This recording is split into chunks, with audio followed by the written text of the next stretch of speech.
26 years of CNBC TV18.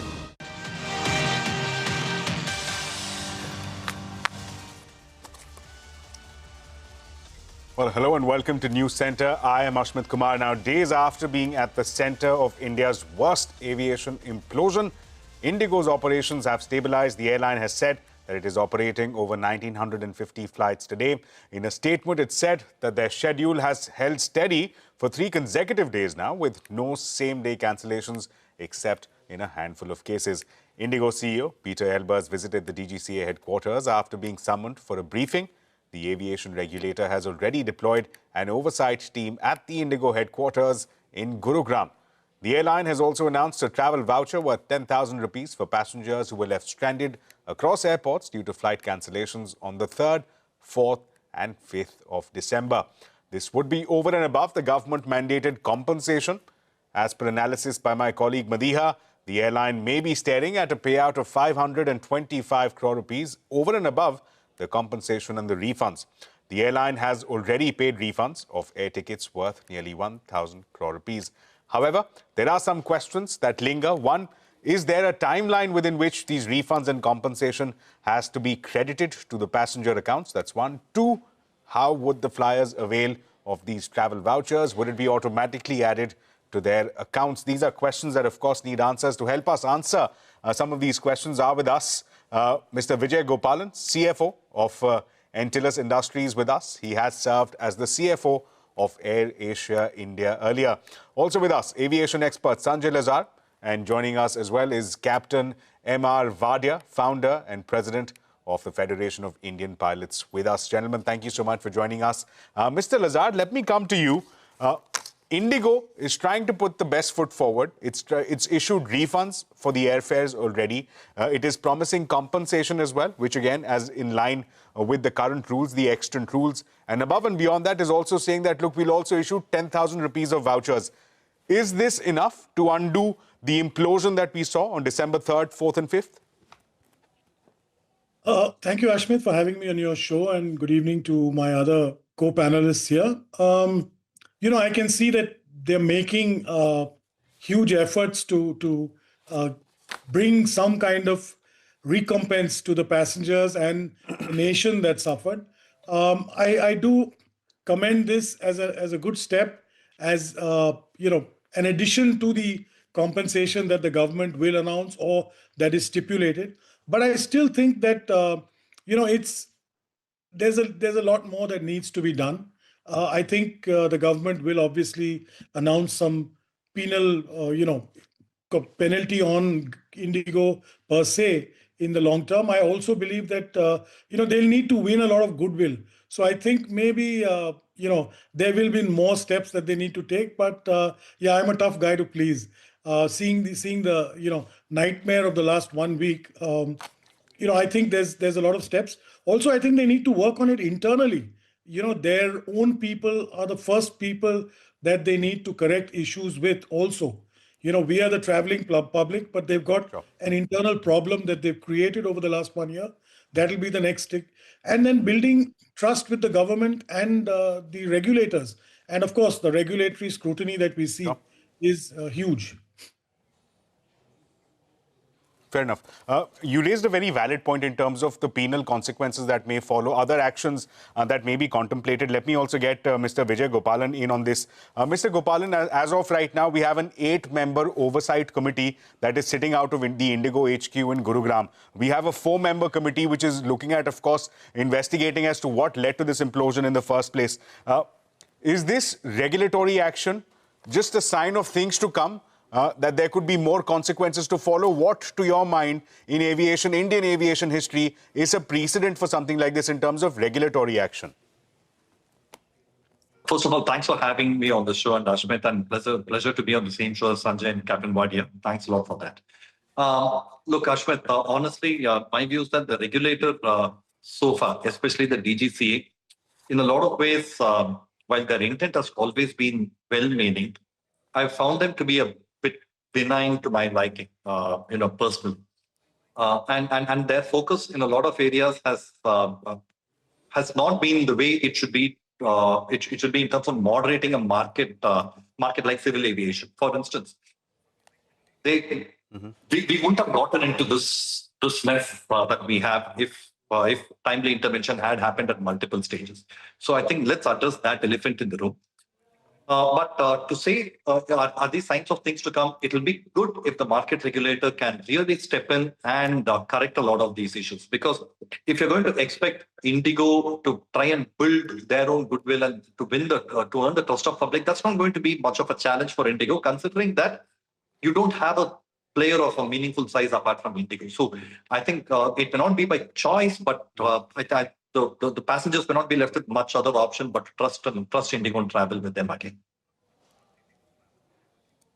I'll just borrow, in fact, from some of the proceedings that we saw yesterday before the Delhi High Court, and that's where the Delhi High Court was citing provisions from the Bharat Vayuyan Adhiniyam, which basically suggests that there are powers available with the MOCA, with the DGCA for issuing fines, for cancellation of licenses, for also, in fact, imprisonment. These are strong powers, strong teeth that there are in the law.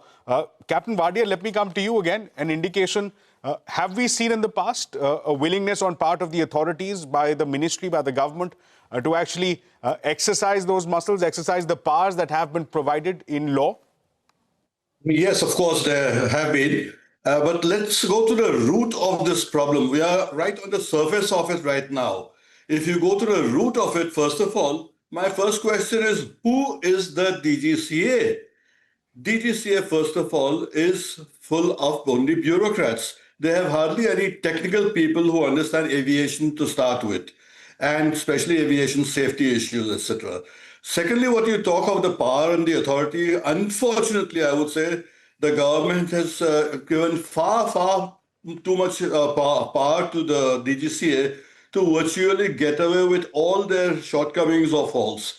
In the past, most of the airlines have also defaulted, and the airlines have had the temerity to tell the passengers or tell the crew, suppose it was the pilots, for breaking the law. The airline was informing the pilots that we have the dispensation from the DGCA, especially on areas of safety.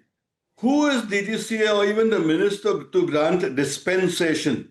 In a matter of safety, no dispensation should or could be given for any airline or for any reason. Even if the flights are getting stopped or getting delayed or the flights are going to be cancelled, why are we started to compromise on safety? And once you've done this, not today, it has been happening for many years. And let me go further on to say also that whenever this has been pointed out in public domain, for example, the crew, and the crew, I don't mean only pilots, there have been engineers and other police people in the airline also, Sure, who have pointed out faults and said okay, this is against aviation safety. Those crew have been sacked obviously with the connivance of DGCA, because otherwise, if they've been sacked for following the law, following safety rules, how on earth does the airline have the temerity to fire their own people or DGCA to endorse and support that sort of act? So this has been going on for a very long time. Sure. So the fundamental issues need to be stopped at the root level to start with, so that it doesn't come to the surface. This has come to the surface eventually.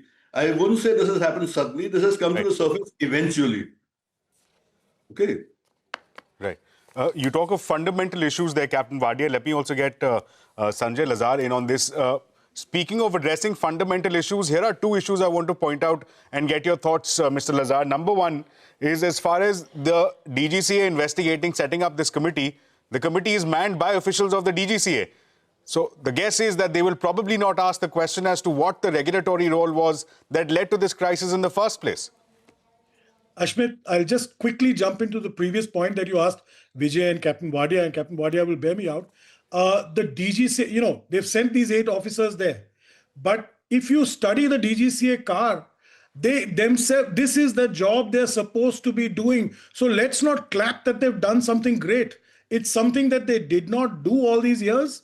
These FID and Captain Wadia will bear me out because he's been one of the pioneers in this thing. It came after a crash, the report. So they were supposed to do the monitoring, which they were not doing. All these individual officers, pilots who go on deputation to the government of India are supposed to monitor another airline. They've not done that. Now coming to this committee that you spoke about, and I on day one said you can't have Babus investigating Babus, whether other Babus did something wrong. It's just not on. And you have the provision in the DGCA. This is a public sector undertaking, the Ministry of Civil Aviation. You go to the CVC, you bring in those, because we are not only talking about regulatory mishap, we could be talking about collusion, we could be talking about, so many things. I'm not imputing any wrongdoing here, but I'm trying to say that in a public sector organization, in the government, you need to investigate this detailed. This cannot be, you have to do what is known as a forensic audit of the DGCA, of this IndiGo, right, and of the ministry. There's a lot that will be uncovered, trust me. So there are some tough questions that need to be asked. Clearly, tough questions need to be asked of both the airline as well as the regulatory mechanism. Speaking of the airline, Mr. Gopalan, I'm coming to you. We're running out of time, so a quick comment from you in terms of, as far as the road ahead is concerned, what led to the situation as per the government, as per their submissions that they made before the High Court as well, is that there was simply not enough pilots being hired. Do we see that change now? Will there be additional pressure being applied on IndiGo for at least going about ensuring that they are have enough bench strength going forward, or come the month of February, till when the exemption has been provided, we'll be due for another exemption that will be sought from the DGCA? I have a feeling IndiGo will pull its socks up. I don't think IndiGo will let this mishap occur again. But I completely agree with Mr. Wadia and Mr. Sanjay that we cannot be treating symptoms. We should get down to the root cause, and the muck runs a lot more deeper into the system. And we need to address it in a lot more systematic way and not just paper over it. Fair enough. Final closing comments from you, Captain Wadia, in terms of going about addressing this issue in the longer term. What at this point, there are compensation that has been issued, refund has been issued. What are the long-term measures that the IndiGo airline now needs to introduce to ensure that come February they are fully compliant with the FDTL norms? Yeah, FDTL is mandatory. It cannot be compromised to start with. And come what may, if they have shortage of pilots, if they have shortage of crew, then curtail your flights, cancel your flights, whatever you need to, but it cannot be compromised to start with. And we are talking on the surface today. Talk of almost 50 years back, what we have been insisting on is to have an independent safety board and revamping the whole structure of the DGCA. Now, since we are talking of the DGCA today, let me ask you a simple question. There are so many accidents that have taken place in the past. Has the DGCA or the airport authority been blamed even once? And I can show you almost every single accident that has taken place.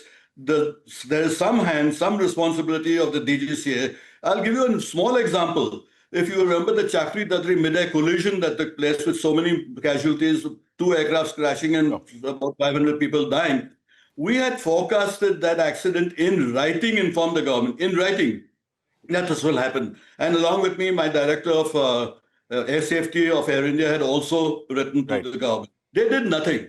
The crash took place. And eventually after that, I had made 2 recommendations to start with the air routes that have to be modified, which they did 10 months later. And in those 10 months, they had 8 near misses also. And a simple matter of a switch being operated in the aircraft. The DGCA did not have the aviation knowledge to understand what we were talking of. It took me almost 2 years to convince the DGCA. Right, Captain Wadia. So therefore, you need professionals in DGCA, first of all, and should have the honest motive to improve aviation safety. They do not have it today. They're not equipped. And a simple question when you have inquiry, I've been asking all the channels right from the beginning, who is doing the inquiry? In this case also, who is doing the inquiry? Exactly the point that Vijay brought out. Are the DGCA or the government officials doing the inquiry? It serves no purpose, no useful purpose. To gloss it over for public interest, yes, we've done a high-level Right, Captain Wadia, I'll just have to intervene for want of time. I'll just have to intervene. My apologies there. I just have to intervene for want of time. We've completely run out. But I'd like to thank all of our panelists, Mr. Gopalan, Mr. Lazar, Captain Wadia, for raising very pertinent points, stressing on the need for tough questions that need to be asked of the regulator as well. With that, we're heading into a very short break. But coming up, India and the US continue on their path towards what it looks like a trade deal. Will we realize those aspirations by the end of this calendar year or by the end of next financial year? A question that we look for answers for on the other side.